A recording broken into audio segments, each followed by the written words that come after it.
허환구의 라디오 오늘. 여러분 안녕하십니까, 허환구입니다. 극적 합의로 일단락이 되는가 싶었는데요. 검수완박 입법을 둘러싼 대치정국, 또 다른 국면을 맞이하고 있습니다. 민주당은 민주당대로, 강성 지지층에서는 검찰개혁이 물 건너갔다며 지도부 사퇴를 요구하고 있고요. 국민의힘 역시 당원 게시판에 지도부를 향한 항의의 글이 도배가 되다시피 했습니다. 게다가 윤석열 당선인마저 중재안에 대한 우려를 공개적으로 드러냈고, 결국 국민의힘이 재협상을 공식 제안하면서 합의안은 사흘 만에 백지화가 될 위기에 처했습니다. 그러자 민주당은 국민의힘이 합의안을 파기하는 즉시 법안 통과에 나서겠다며 엄포를 놓고 있습니다. 여기에 한덕수 국무총리 후보자 인사청문회마저 파행이죠. 급격히 얼어붙은 국회, 모처럼 발휘된 정치력이 무용지물이 될 상황이 매우 안타깝습니다. 4월 25일 월요일 라디오 오늘, 광고 듣고 시작합니다.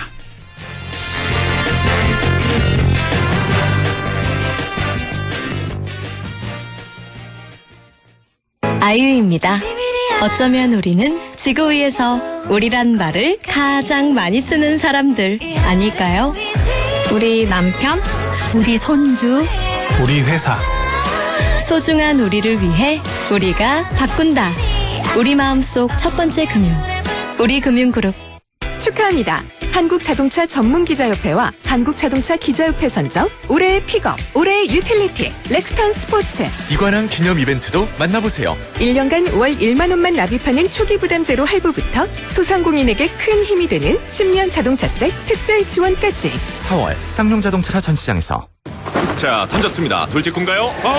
이건 처음 보는 철직구네요. 돌직구보다 빠른 주문과 배송 속도, 눈앞에서 확 떨어지는 가격까지. 이 놀라운 선수가 누구죠? 국내 최초 온라인 철강직구 쇼핑몰 스틸 1번가. 말씀하신 순간 철직구 오가네요. 스틸 1번가. 시리 시리 시리 매일 시리 시리 지압 침대 어깨 시리 시리 허리 시리 시리 지압 침대. 의료용 진동기는 3H 지압 침대. 의료기기 광고 심의필. 역동적이면서도 우아하게, 기술은 미래적이지만 클래식의 품격을 잃고 싶지 않았던 전기 세단의 꿈, 불가능이었을까? 천만에 가장 화려하게 이루어지다. 메르세데스 벤츠 최상위 전기 세단 The New EQS. 네, 라디오 오늘 월요일 순서 시작합니다. 1부 꼭 알아야 할 우리 지역의 뉴스를 시원하게 정리해드리는 시간이죠. 양승진의 슬기로운 뉴스 생활, 영남일보 양승진 기자와 함께하겠고요. 2부 이슈 오늘에서는 6.1 지방선거 출마 후보들을 만나보고 있습니다. 오늘은 더불어민주당 조원희 상주시장 예비후보를 연결해서 함께 얘기 나눠보겠습니다. 이어서 국립안동대학교 사학과 안상준 교수를 연결해서 안상준의 세상 읽기도 함께하겠습니다. 자, 라디오 오늘 생방송 놓치신 분들은 유튜브로도 다시 들으실 수 있습니다. 많은 애청 바랍니다.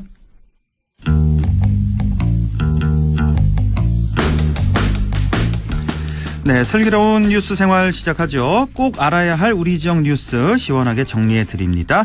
슬뉴생 영남일보 양승진 기자와 함께합니다. 양승진 기자님, 안녕하십니까? 예, 안녕하세요. 예, 자, 지난 2019년 1월이었죠. 벌써 3년이 넘어가고 있는데 다들 기억하실 겁니다. 당시에 7박 10일 일정으로 미국 동부와 캐나다로 해외 연수를 떠났던 예천군 의회 의원들. 자, 연수 기간 중에 가이드를 폭행했던 이른바 예천군 의회 해외 연수 추태 사건 기억하실 텐데요. 당시에 상당한 논란이 됐었고요.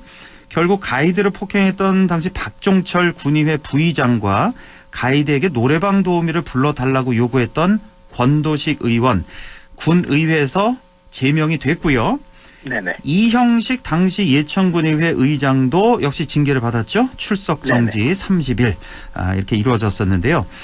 자, 그런데 문제는 해당 사건의 군의원들 대부분이 오는 지방선거에 나설 예정으로 알려졌네요. 네, 일단 우선 제8대 예천군의회 전 후반기에 의장을 역임했던 이형식 김은수 의장은 이제 경북도의원 예천군 제2선거구에 도전장을 냈었는데요. 예. 그리고 이제 지난 23일 국민의힘 경북도당 공천심사위원회가 예천군 제2선거구에는 이제 이영식 전 의장을 공천하기로 결정을 했습니다. 예. 그리고 이제 이들 2명을 제외하고 강용구, 신향순, 정창우 군의원 3명은 국민의힘 공천을 신청했습니다. 의원 정수가 원래 9명이었던 예천군 의회는 이제 박종철, 건도식 군의원 2명이 추태 사건 이후 제명돼 7명 체제였는데 이 중에서 불출마를 선언한 조동인, 신동훈 군의원 2명을 제외하고 5명이 이제 오는 지방선거에 나서게 되는 상황입니다. 아, 그러니까 예천군 의회가 이제 9명으로 구성되어 있는데, 네네. 이 중에서 이제 문제가 됐던 박종철, 권도식 의원이 제명된 상태. 이제 남은 7명 가운데 조동인, 신동훈 이 의원은 불출마 선언을 했고요. 네네. 그렇죠? 그래서 이제 나머지가 이제 5명이 남는데 이 5명의 의원들은 지금 출마 선언한 상태고요. 예, 그렇죠. 이렇게 되는 거죠. 예.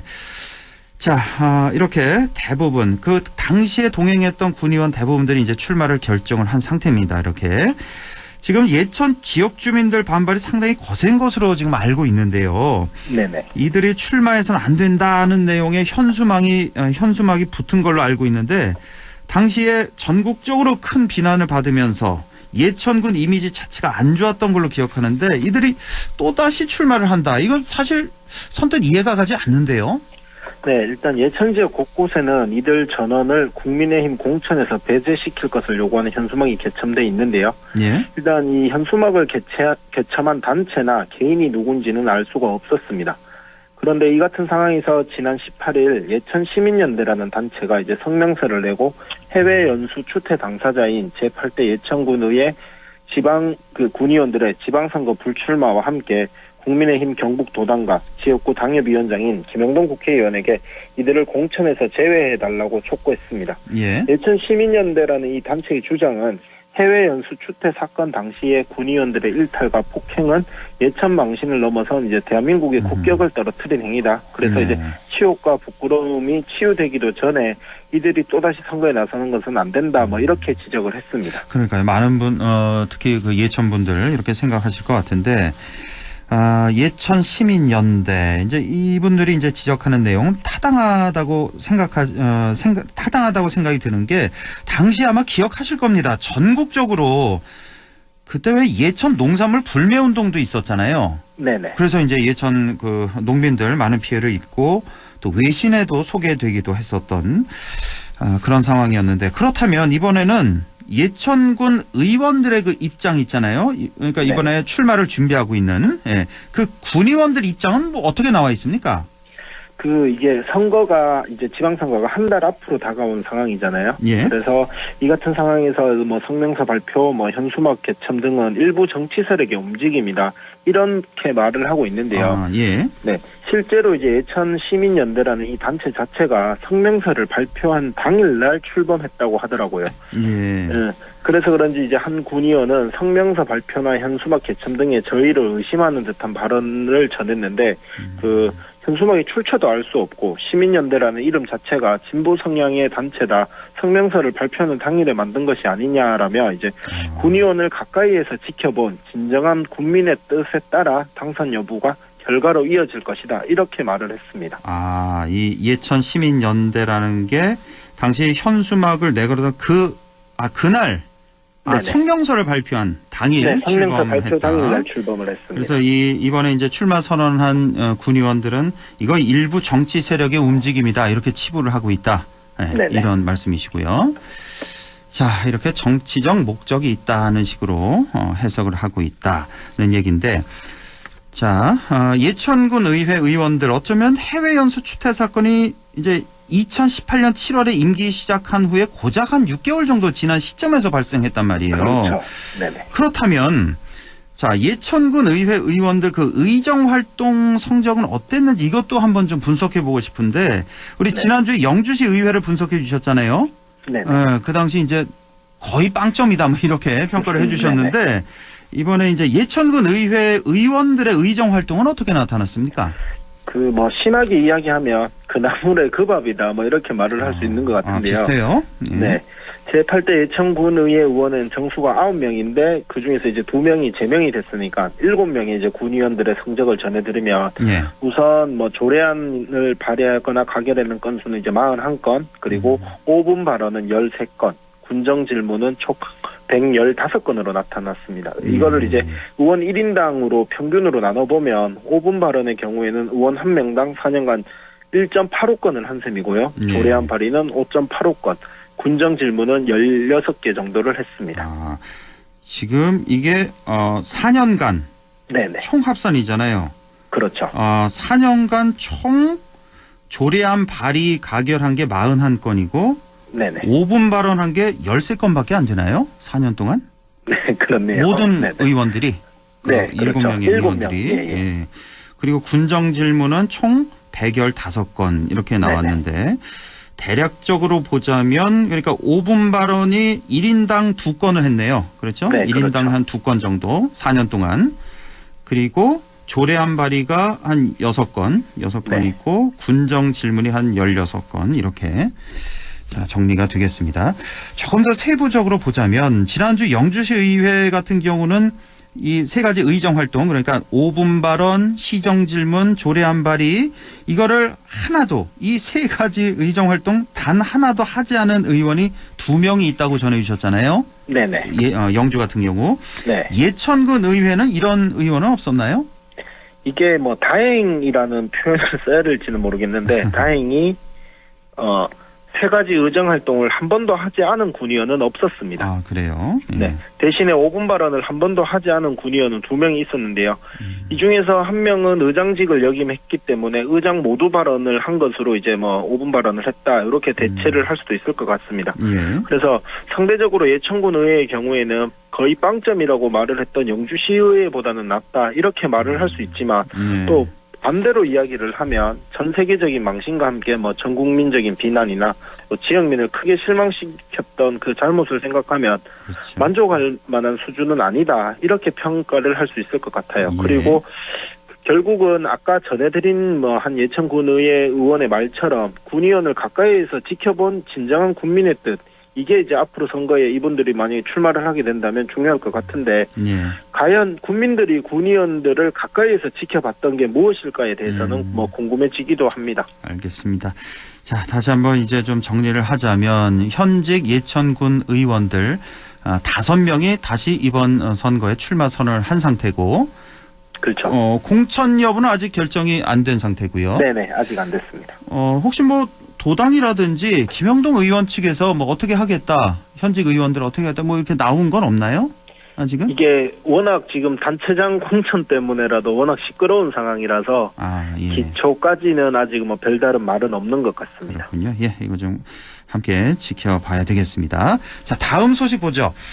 도청 이전 후에 계속해서 늘었던 예천군 인구가 최근 4개월 연속 감소세라는 소식. 뭐 인구 그 감소 폭이 크진 않지만 네네. 약간씩 감소세라는 소식 지난주에 이제 우리 양승진 기자가 전해주셨는데, 이 같은 상황에서 경상북도와 예천군이 각각 도청 신도시와 예천군 원도심에 공공산후조리원 건립을 추진하고 있다는 소식 가져오셨는데, 자, 상대적으로 젊은층 인구가 많은 도청 신도시를 기점으로 해서 이렇게 다양한 출산 보육시설이 들어서면 인구 유입 시너지 효과가 좀 기대가 되는데요.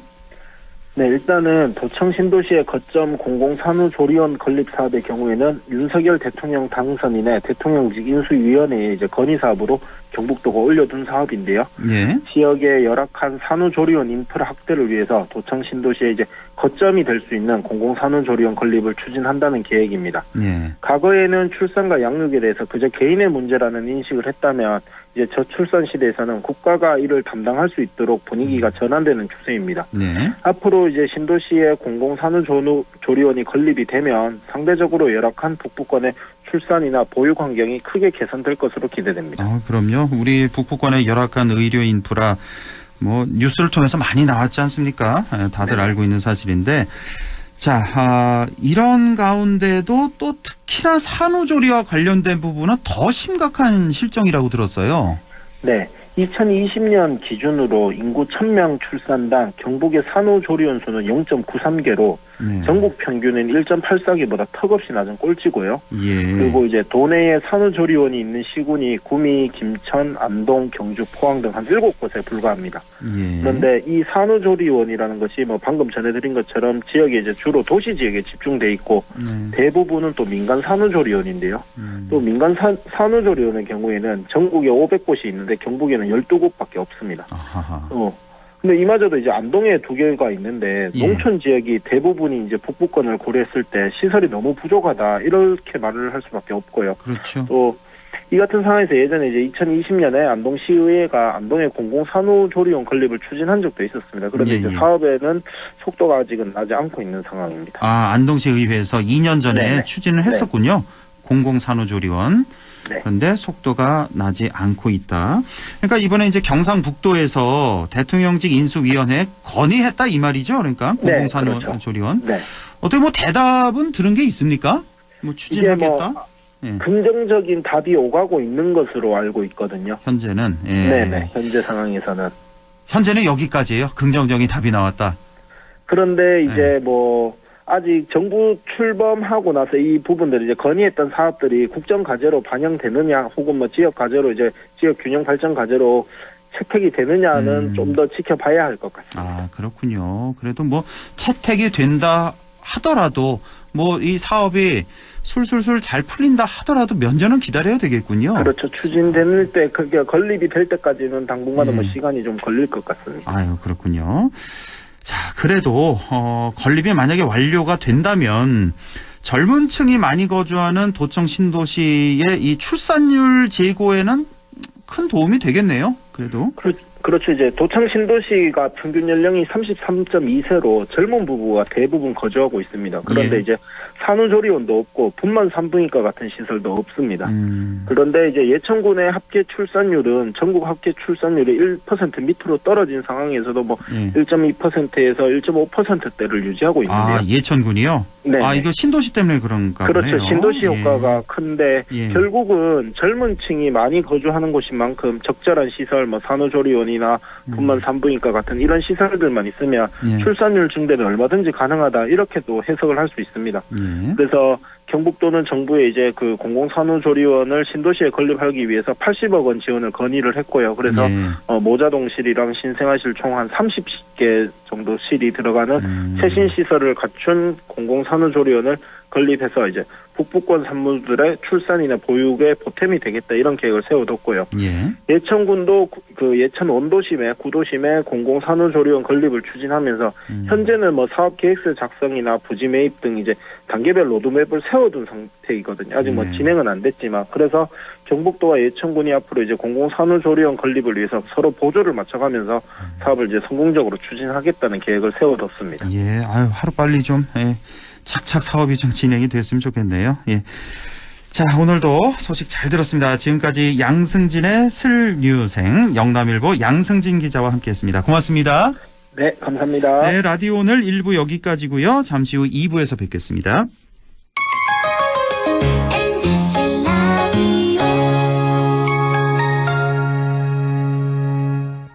가구 살 땐 꼭 한번 가보자. 안동 명품 가구 백화점. 흑표 흑침대, 양성국 갤러리, 금성침대, 한국가죽소파, 장수돌침대. 다양한 브랜드 가구를 한 곳에서 쇼핑할 수 있는 대형 가구 전시장. 안동 명품 가구백화점. 예, 며느라. 밥 했어? 설거지 했어? 쓰레기 버렸어? 청소했어? 빨래했어? 개밥 줬어? 아들 낳았어? 딸 낳았어? 아무것도 안 하고 싶다. 이미 아무것도 안 하고 있지만 더 격렬하게 아무것도 안 하고 싶다. 지금은 그냥 라디오만 듣고 싶다. MBC 라디오. MBC 라디오. 라디오 청취자 10명 중 4명이 듣는 방송. 국가대표 라디오 MBC 라디오. 이거 마스크 끈이 끊어졌네. 어떡하지? 이거 쓰실래요? 새 건데. 감사합니다. 모르는 사이지만 서로 배려하고 유모차. 계단 위험해요. 아이고 고맙습니다. 문화는 다르지만 서로 도움 주고. 여기 착한 빵집 돈 찔러러 왔어요. 진짜요? 너무 감사해요. 방식은 다르지만 함께 응원하고. 사진 보낼 땐 이걸 누르시고 찬송. 아, 이제 알겠네. 고마워요. 세대는 다르지만 소통을 이어가는 우리. 존중과 배려가 우리를 하나로 이어줍니다. 공익광고협의회. 마음을 열어줘. 다가가 나 속삭이도록. 언제나 나 생각으로 행복해야 해요.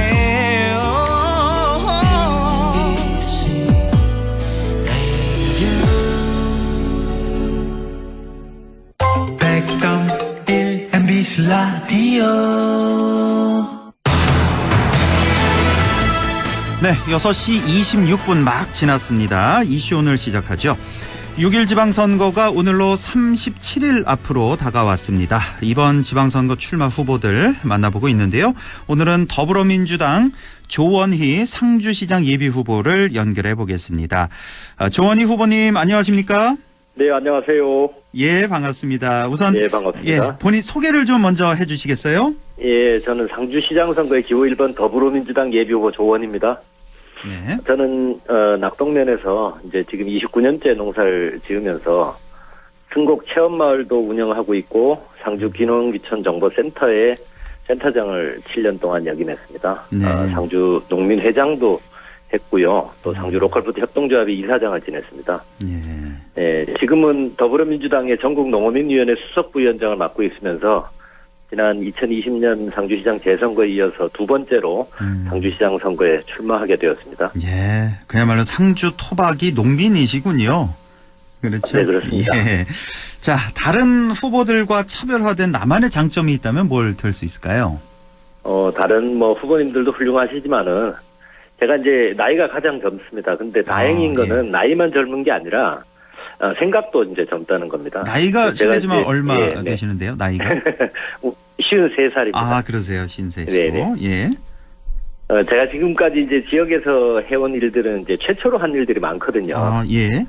그래서 제가 이제 계획한 거는 이제 반드시 실천을 했고, 실천한 일들은 또 성과를 만들었어요. 네. 그리고 또 이런 일들은 전부 아무런 대가 없이 이렇게 해왔다는 데 대해서 다들 많이들 놀라시거든요. 예. 그래서 저는 이제 창조적이고 진취적인 사고를 가지고 있고, 그리고 다른 후보에 비해서 지금 깨끗하게 또 청렴하게 이렇게 생활하고 또 활동해왔다는 게 장점이라고 할 수 있습니다. 네, 창조적이고 진취적이다. 추진력도 갖고 있다. 무엇보다 청렴하다. 이런 장점을 드셨는데 네, 지역에서 해온 일들 최초로 하신 일이 많다고요?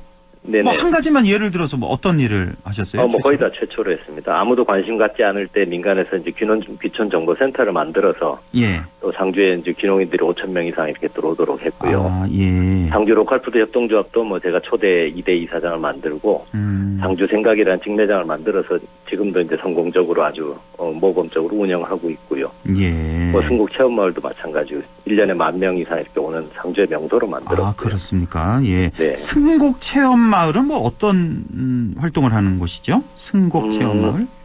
도농교류와 이제 사회적 경제 영역에서 예. 지역의 이제 지속 가능한 발전을 이루어내는 마을 사업입니다. 마을 공동 사업입니다. 예. 그리고 또 귀농귀촌 사업에도 또 일임을 하셨고, 자, 무엇보다 보수 성향이 이쪽이 강하잖아요. 그래서 사실 이 지역적인 한계, 이게 솔직히 수십 년 된 얘기인데 이걸 어떻게 극복하실 수 있을지, 당선될 자신은 있으신지, 이거 사실 많이들 궁금해하시거든요. 네네네. 예. 객관적으로 어려운 것이 사실이거든요. 예. 그렇지만 이제 저는 이 지역에서 당선을 목표로 이렇게 나왔습니다. 예. 대통령 선거나 국회의원 같은 경우 정책적 차이가 있지만은 또 지역으로 오면은 사실 여야의 정책적 차이란 것이 거의 없거든요.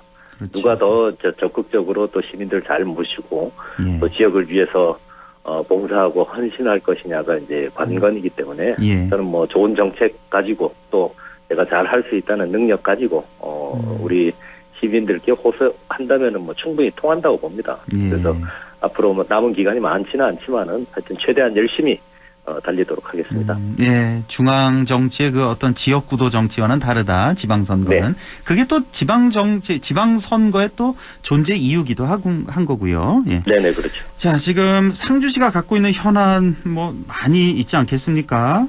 뭐 네네. 가장 큰 문제점 뭐라고 생각하시는지요? 뭐 여러 가지 뭐 현안이 있습니다.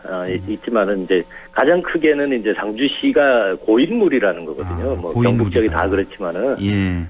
뭐 특정 정당 공천만 받으면 뭐 당선이라고 이렇게 하다 보니까 뭐 시민들이 별로 신경 안 쓰지 않습니까?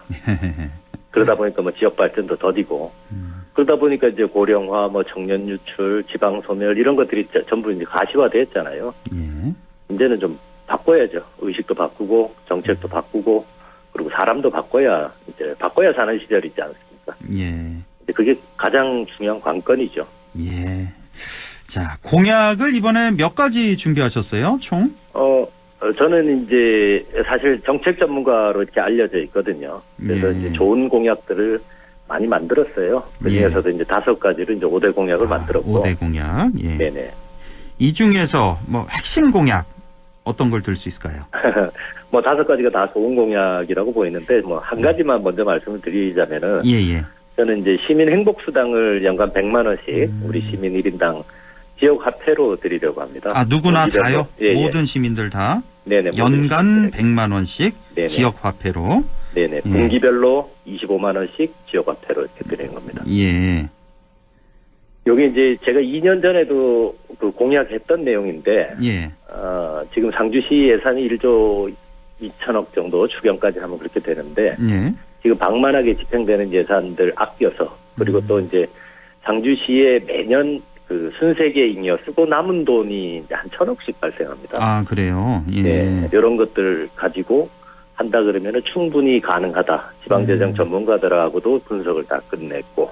예. 그래서 이걸로 통해서 이제 그 상주 시민들의 가계소득이 늘고 또 지역화폐를 지급하다 보니까 이제 소상공인들의 직접적인 혜택이 돌아가거든요. 예. 신체적 상권도 살릴 수 있고, 뭐 저희는 이걸 통해서 지역의 이제 인구 증가까지, 출산율 제고까지 일어날 수 있다고 봅니다. 아, 예. 그러니까 뭐 현금으로 지급하는 게 아니라 지역 화폐로 네네. 지급함으로써 소상공인들에게도 또 직접적인 혜택이 갈 수 있도록. 예, 그렇죠. 그렇죠. 이렇게 연간 100만 원씩 지역 화폐로 시민 행복 수당을 드리려면 연간 어느 정도 예산이 필요한 겁니까? 대략 950억 정도. 아, 950억. 1,000억 원이 안 되는군요. 네네. 예. 아까 그 순세계 잉여금이라고 하셨나요? 네네. 그게 매년 뭐 1,000억 정도 발생한다고요? 1,000억 내외로 이제 1,000억 내외로 발생하니까 네. 뭐 그 돈을 뭐 다 쓸 수 있는 건 아니지만은 예. 지금까지 이제 상주시 예산이 중앙정부의 교부세를 통해서 이제 굉장히 많이 늘었거든요. 예. 이게 문재인 정부의 이제 지방균형발전 정책의 일환이기도 한데, 그게 이제 계속 늘어나고 있습니다, 지금. 예. 그래서 지금은 방만하게 집행되는 예산들 조금 아끼고, 예. 또 지금 기금도 활용하고, 그다음에 앞으로 이제 여기에 대한 예산들을 이제 편성할 수 있는 충분한 여력이 있다고 이제 판단하고 있습니다. 거의 이재명 그 상임고문의 그 기본소득과 좀 비슷하네요, 그렇죠? 대선이 있기 전에 제가 3년 전부터 미리 좀 생각을 했던 내용이죠. 아, 그렇습니까? 그 이전부터. 코로나 때 이제 재난지원금이란 이름으로 이제 지급되긴 했지만은, 네, 뭐 지방소멸을 막을 수 있는 뭐 거의 유일한 방안이라고 보고 있습니다. 예. 제가 알고 있기로는 상주시 재정 자립도가 상당히 낮은 걸로 알고 있는데요. 네네. 그렇죠. 2자리가 안 되죠, 채. 재정 자립도는 6.8% 정도밖에 안 됩니다. 그 정도인가요? 근데 이제 재정 전문가들이 보는 데는 자립도보다는 요즘에 재정 자주도를 보거든요. 재정 자주도. 얼마만큼의 자체적으로 지방자치단체 편성할 수 있는가라는 얘기인데요. 예. 재정 자주도가 70% 정도 됩니다. 아, 70% 정도면 좀 높은 수치입니까? 이 정도면? 그럼요. 자주도가? 8천억 가까운 예산을 상주시가 자체적으로 편성해서 쓸 수 있다는 얘기입니다. 아, 그렇습니까? 중앙에서 이렇게 지원받는 게 아니라? 중앙에서 지원받는 돈이죠.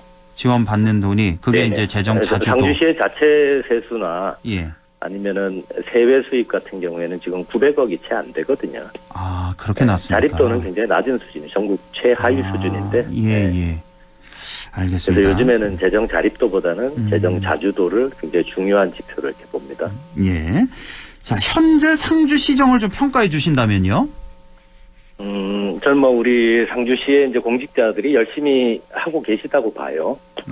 그렇지만 이제 안타깝게도 시민들의 평가는 그렇게 썩 좋지는 않습니다. 뭐 구체적으로는 청렴도라든지 그다음에 시민들에게 대한 행정 서비스의 만족도라든지 이런 것들이 많이 좀 떨어져서 체감하는 거는 우리 공직자들의 노력에 비해서 좀 부족한 것이 사실입니다. 예.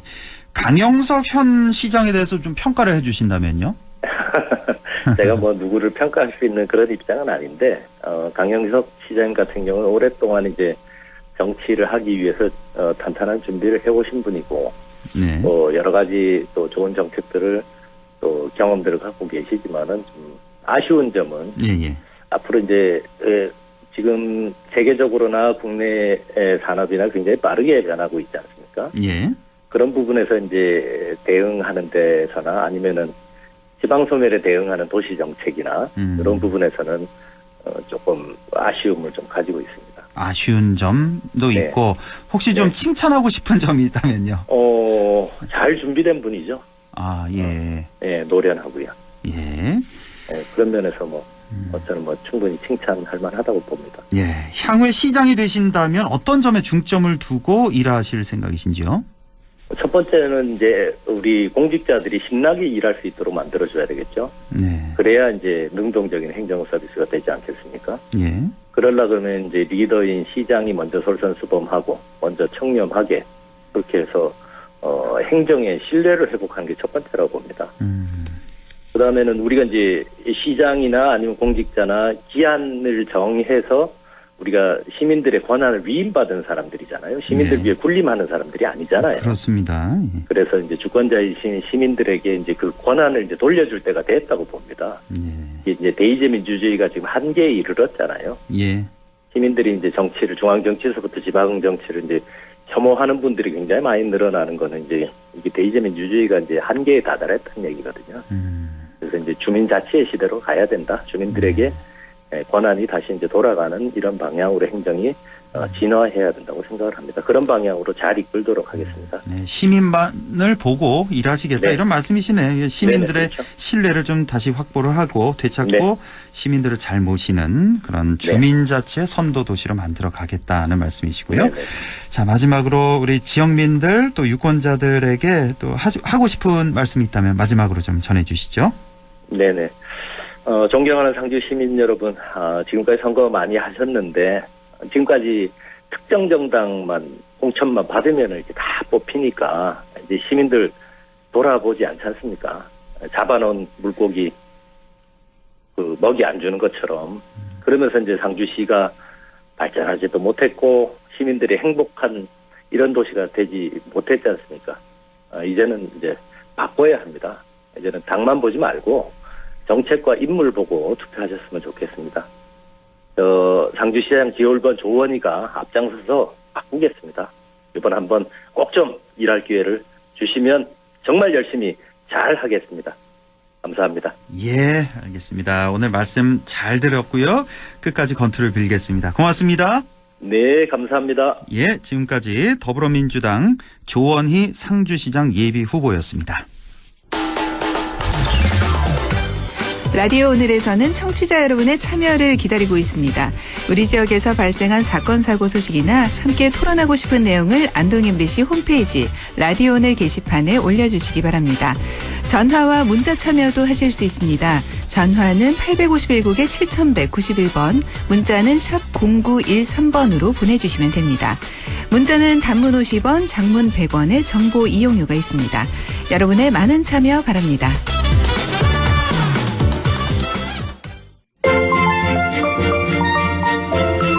안상준의 세상 읽기 시작합니다. 오늘도 국립안동대학교 사학과 안상준 교수와 함께합니다. 교수님 안녕하십니까? 안녕하세요. 주말 잘 보내셨고요. 네네. 자, 오늘은 어떤 얘기 해볼까요, 교수님? 오늘은 코로나 이제 이후의 사회에 대해서 예. 우리는 어떤 그 생각을 하고 어떤 그 대책을 세워야 되고 개인적으로나 사회적으로 어떤 문제의식에 좀 관심을 가져야 되는지 그런 점들에 대해서 좀 생각을 하게 됐습니다. 코로나 이후 포스트 코로나 시대 우리가 어떻게 살아가야 할까? 예. 혹시 교수님 코로나 확진 받으셨어요? 제가 코로나 확진 받은 지 오늘로 딱 6주 됐습니다. 6주 되셨군요. 예. 어떠셨어요? 이번에? 한 일주일은 좀 많이 아팠고요. 예. 그리고 나서 이제 격리 해제되고 나서 일상으로 돌아갔는데, 그 일상이 예전 일상이 아닌 거예요. 그래서 그냥 무려 한 5주 동안 계속 기침, 피로, 무기력, 하여튼 이 코로나 이후에 사람들이 흔히 앓는 그 증세를 그대로 앓고 있다가, 제가 오늘은 아마 이게 모든 게 좀 자유로워진 그런 느낌입니다. 그래요? 천만 다행이네요. 근데 꽤 오래 고생을 하셨네요. 6주 동안이나. 네. 그렇죠. 그래서 관련 기사들이 그냥 최근에 쏟아져 나오던데, 보니까 2달, 3달, 심지어는 1년 넘게 이런 증세를 계속 가져가는 분들이 있더라고요. 그러니까요. 이게 참 천차만별이어서 이 후유증이 어떤 분은 완전히 아무 증상 없는 사람도 있고, 그렇습니다. 어떤 분은 정말 죽다 살았다고 하는 분들도 있고요. 네, 그렇습니다. 제 주위에도 그런 사람 많이 있는데, 자, 이렇게. 자, 지난 2년간 좀 돌아보죠, 그러면. 코로나 시대, 지난 2년간 우리 사회 참 많은 일들을 겪지 않았습니까? 어떤 얘기를 할 수 있을까요?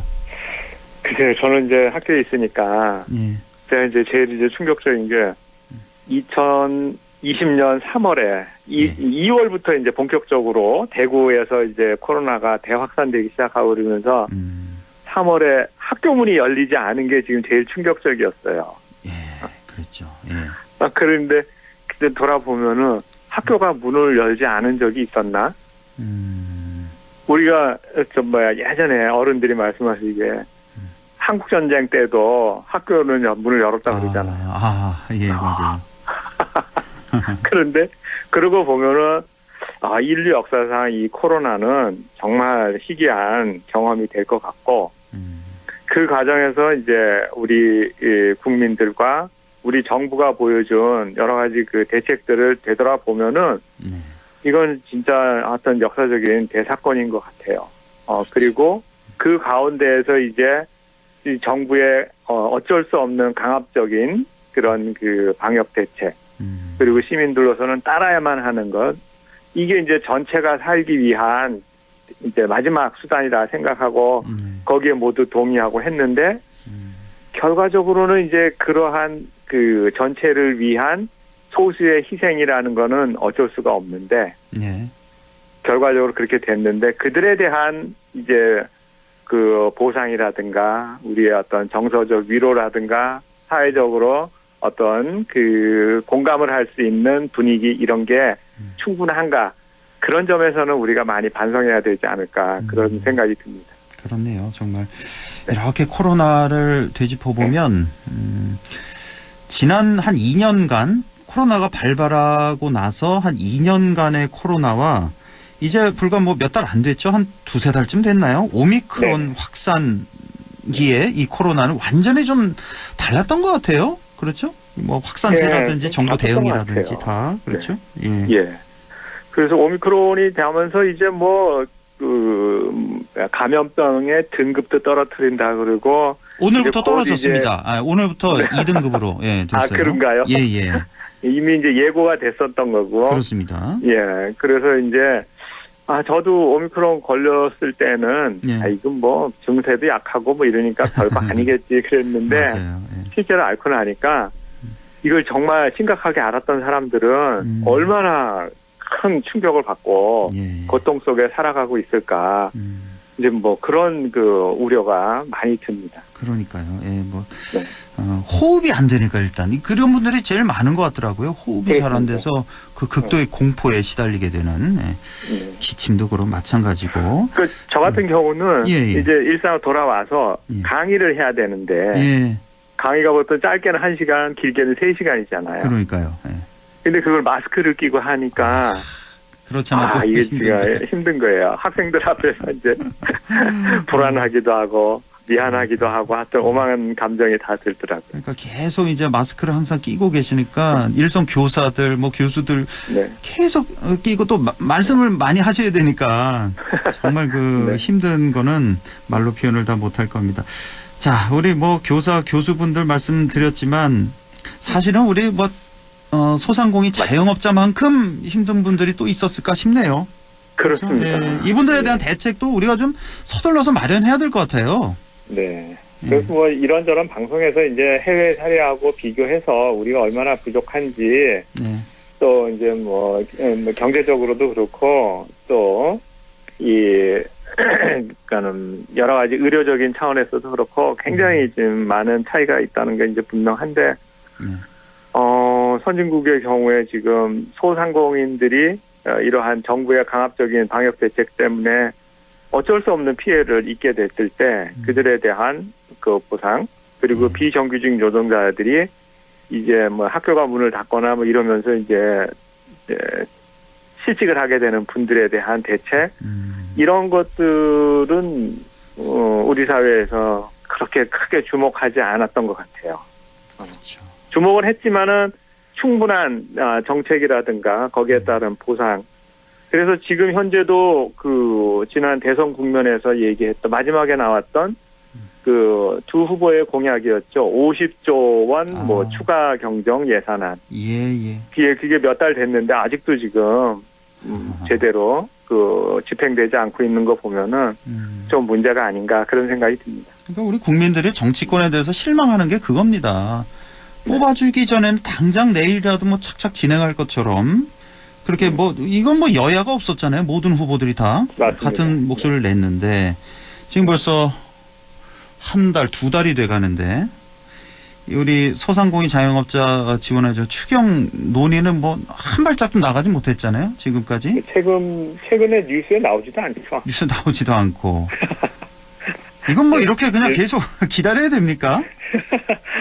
아니요, 절대로 그래서는 안 될 것 같아요. 그리고 이거는 지금 소상공인들이 다시 재기하기 위한 최소한의 발판이 될 거라고 저는 그냥 추정하고 있기 때문에 그리고 그 전제가 없으면은 이분들이 어떻게 새로 시작할지 막막하기도 할 거고 그거는 아마 나중에 사회적 비용으로 전체에게 다시 또 돌아가는 그런 아주 우려스러운 일들이 염려가 됩니다. 지금 뭐 검수완박이니 뭐 집무실 문제니 이런 거 갖고 싸울 게 아니라 그렇죠. 이걸 뭐 얼마든 뭐 우리는 50조 우리 소상공인 자영업자 국민들 위해서 50조 도와주고 싶다. 아니다. 우리는 100조 도와주고 싶다. 이런 걸로 싸워야 되는데 말이죠. 우선은. 맞습니다. 좀 답답한 상황이고 사실은 우리 지금 뭐 방송이든지 정치권에서 맨날 하는 얘기가 소상공인 자영업자 어렵다고 하는데 이분들 말고도 또 사각지대가 많잖아요. 아까 왜 비정규직 노동자 말씀 잠깐 해주셨는데 학교에 계시니까 예를 들어 뭐 학교 왜 급식을 중단했잖아요. 네네네. 급식 중단하니까 그 급식 노동자들도 꽤 많잖아요. 이분들도 맞습니다. 바로 실업자로 전락을 해버리고. 아니 모든 초중고에 지금 다 급식을 하니까요. 그 많은 그 급식 노동자들이 1-2년 동안은 이제 완전히 이렇게 최근에 이제 급식을 다시 재개했지만은 그 기간 동안에는 다 실직을 한 상태였잖아요. 그러니까요. 그러니까 이런 분들이 수없이 많을 거란 말이에요. 맞습니다. 수없이 많습니다. 그래서 말씀하시죠. 그래서 이제 이런 그런 사회적 안전망이 우리 사회가 얼마나 허술한지 하는 게 코로나를 통해서 다 드러났잖아요. 그러니까 우리 사회가 안고 있는 일종의 기저질환 같은 거죠. 이런 것들을 이제 회복할 수 있고 다시 사회가 정상화될 수 있도록 뭔가 대책을 세워야 되는데 코로나가 지금 끝나는 것만 좋아했지 이런 대책을 세우는 것은 정치권에서나 정부에서 별로 논의가 없다는 게 문제고 앞으로 코로나 같은 상황이 또 올 수도 있다는 게 전문가들의 경고잖아요. 그렇습니다. 예. 그렇게 오면은 그때 이러한 상황을 또 반복할 거냐고요. 안 되죠. 그러면 안 되죠. 예. 그런 면에서 지금 굉장히 중요한 국면이 이제 도래하고 있다라고 저는 생각을 합니다. 예. 자, 이제 마지막 질문을 좀 드리겠는데, 이제는 뭐 코로나가 우리에게 보낸 경고, 자연이 인류에게 보낸 경고에 대해서도 진지하게 고민해야 하는 그런 숙제가 우리 앞에 놓인 것 같습니다. 네, 네.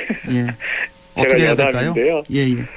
우리 집 꼬마가 지금 툭 하면 하는 얘기가 2050년이면 망한대 그래. 아, 지구가 멸망한다고요? 네. 어디서 망하면 너는 어떻게 되는데? 그래. 예. 그런 거는 안중에 없어요. 망한대요. 네. 예, 뭐. 그런데 그게 지금 많은 사람들이 탄소 제로니 뭐 기후 정의니 이런 얘기를 하면서 인류가 지금 멸망을 앞두고 뭔가 대책을 세워야 된다 하는데 사실 우리 사회에서 이걸 얼마나 진지하게 고민하고 있는지 이거는 정말 좀 의문입니다. 네. 어떻게 해야 될까요? 뭐 지구의 멸망을 하루라도 더 늘리기 위해서는 아니 지금 문제는 이제 가장 중요한 게 이산화탄소를 줄이는 문제 아니겠습니까? 네. 기후위기. 기후가 이제 기온이 평균 기온이 올라간다는 거를 줄이는 건데 그거는 결국은 많은 인류의 소비에 필요한 물품을 만들기 위해서 끊임없이 뭔가 에너지를 공급하는 데서 나오는 거니까 그걸 줄이는 수밖에 없죠.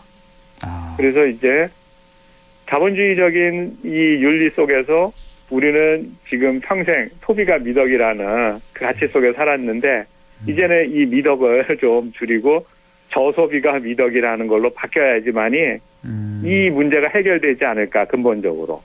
아, 소비를 줄여야 된다. 네. 소비를 줄이면 생산이 당연히 줄어들 테고요. 그럼 경기가 좀 침체되는 거 아닙니까? 침체되겠죠. 이게 불편해지겠죠. 불편해지고 침체되고. 예, 그리고 누군가는 실업이 돼야 되고 사이즈를 줄여야 되니까요. 그러면 이제 앞으로 인간이 이제 AI가 뭐 노동을 대체한다 그러고 4차 산업이 되면은 뭔가 뭐 많이 달라질 것 같고 인간은 이제 그 노동으로부터 해방되는 것처럼 얘기를 하는데 그러면 그때는 인간이 어떤 역할을 할 거냐. 이런 문제들을 이제 보면서 이 저소비의 문제를 같이 정치적으로 접근을 해야지만이 이 문제가 국내적으로나 그리고 전 세계적으로 뭔가 해결책이 나오지 않을까 싶습니다. 아, 저소비가 답이다. 아, 이런 또 말씀을 주셨네요. 사실 뭐 소비를 줄이면 생산 줄어들 테고 생산을 줄여야 우리 지구 멸망을 늦출 수 있다. 그러니까 자본주의 경제 논리로 따지자면 이거 분명히 이제 반론을 제기할 분들이 많이 계실 텐데 이걸 그러니까 좀 철학적인 논리, 뭐 윤리적인 논리로 접근하신 거네요, 그렇죠? 말씀을. 그렇죠. 예, 그 점 좀 감안해 주시고 자, 오늘 이렇게 롱 코비드 시대 또 포스트 코로나 시대. 우리가 뭐 나아가야 할 그런 방향 좀 한번 생각을 해봤습니다. 교수님 말씀 다 하셨죠? 오늘 준비하신 말씀. 아, 이제 이런 근데 저소비 윤리에서 역사적으로 우리가 이제 우리가 이제 흔히 로마 문명을 얘기할 때 왜 로마가 망했냐 그런 얘기를 하면서 이제 로마 사람들의 뭐 먹고 마시는 문화 그리고 방탕한 생활 이런 얘기를 하고 있는데 사실은 그때 당시에 굉장한 그 사치와 이 펑펑 쓰는 문화가 있었다가 근데 기독교라는 종교가 오면서 이제 그와 같은 문화들이 사라지면서 이제 우리는 그 중세라는 시기로 이제 접어든다 이렇게 얘기를 하는데 사실은 이 기독교적인 윤리의 시작이 저소비적인 윤리에 있습니다. 그래서 어떤 학자들은 고대에서 중세로 넘어가는 거를 그냥 시대의 변화라기보다는 문화혁명의 관점에서 보는 사람들이 있죠. 예, 그렇군요. 그 서양사를 전문으로 하신 이제 마무리를 또 그렇게 중세 그러니까 중세 유럽인에 이어진 그 저생산 저소비 경제 윤리 뭐 여기까지 이렇게 마무리를 해주셨습니다.